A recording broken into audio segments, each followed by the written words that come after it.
Parable of the Stagecoach kind of came to me. I wrote it down. I thought I'd share it with y'all. And starts out, there's this master builder, and he is good at building everything. And he's good at electrical, he's good at plumbing, he knows water, he knows power, he knows how to bring light to a situation. And he knows how to roof, he knows carpentry, he knows how to work with steel. This guy's been around a long time.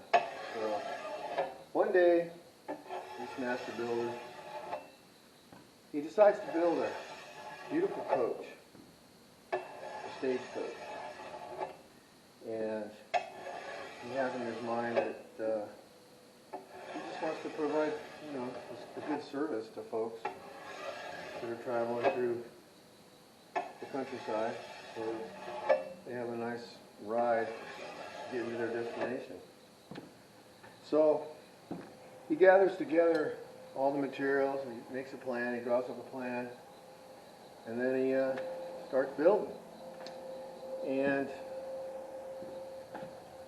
he spares no expense. He gets the best wood, he gets the best steel, he gets all the best stuff to build this beautiful coach.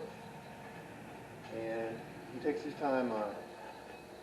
He spends time, extra time working on the wheels, make sure they're true, and the hubs and the spokes and all that, and shaping the steel just so. And there's no expense spared at all in building this coach. Took a while doing it, and when he was finished, it was a grand coach.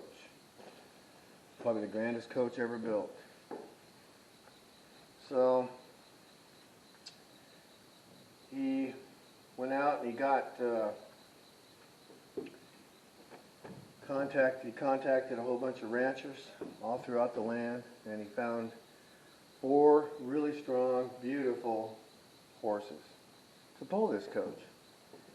And he handpicked drivers to drive the coach, and these guys were very skilled at driving coaches, and he knew how to take care of passengers, and knew how to take care of the animals, and knew how to take care of the coach. And so he set up his stage line, and a stage line was born. So pretty soon, this stage line became known worldwide for its service to all these passengers. And became, world famous. And for many years, this coach served well and provided service to these folks. There were weary travelers traveling from one place to another on their journeys. And then the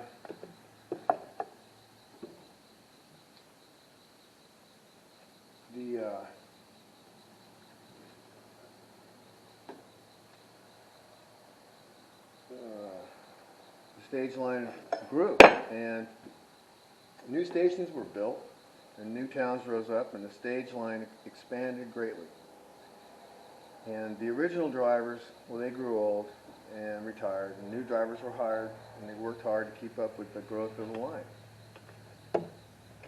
Now, all of this did not pass unnoticed by those who saw an opportunity to gain unearned profit.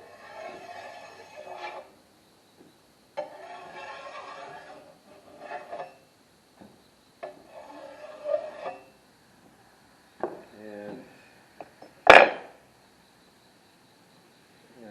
from the success of this stage line.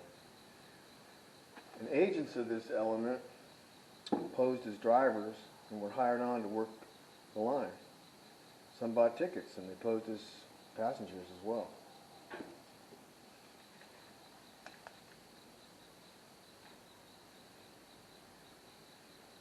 Yeah, they devised a plan to slowly take over the stage line and take as much as they could to make themselves rich and spread their influence and control as much as they pleased all over the land.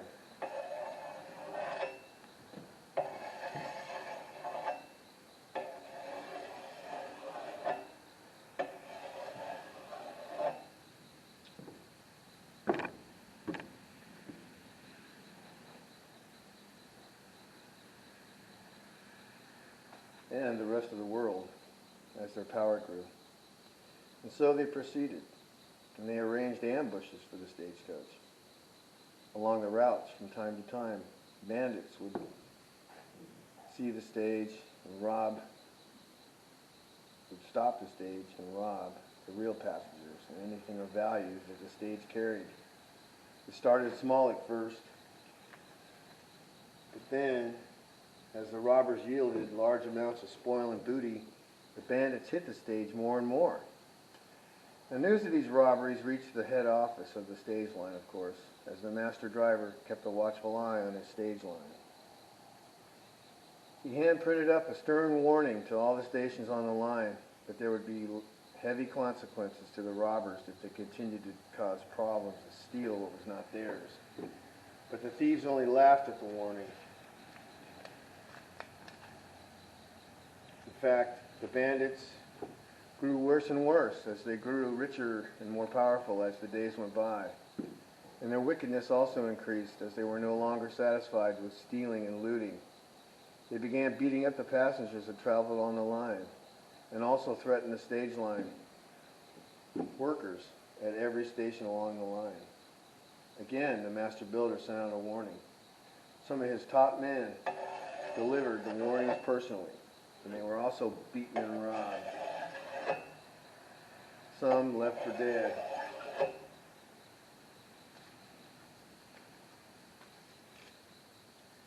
The robbers' deeds continued and spread.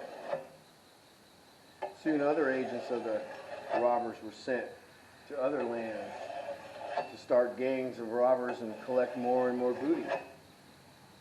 They began to kidnap passengers and sell them as slaves to others like them, or threatened to kill those who opposed them.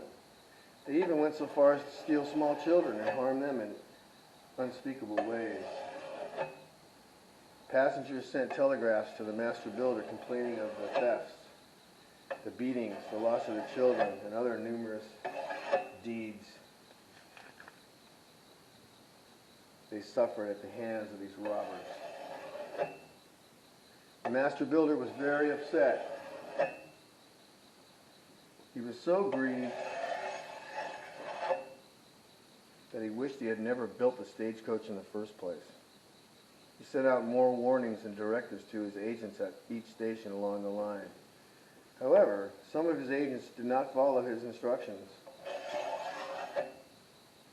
Some were bribed by the bandits to look the other way, and if they resisted the bandits, they were threatened to be harmed or their families.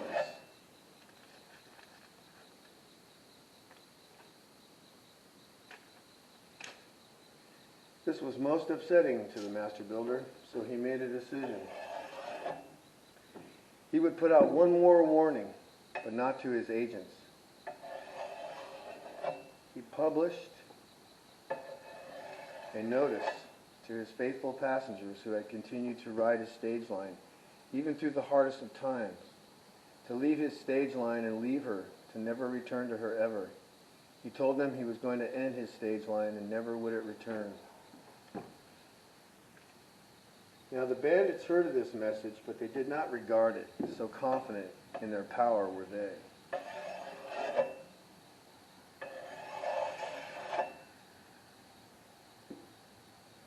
Many of the passengers hearkened to the words of the master builder, but many more did not.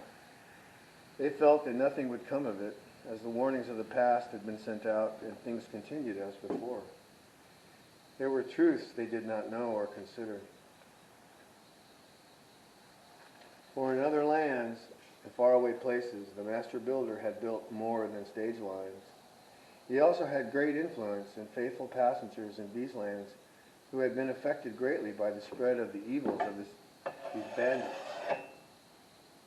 even to their own shores, and were being threatened themselves, and could see the effects of this filth on their own lands. So the master builder assembled a great army from these lands and prepared them well to destroy utterly the stage line that he had devoted so much love and effort to build, and sadly watch it debase itself to a loathsome disease on the face of the earth. And so he sent them, and 4 magnificent horses led the way.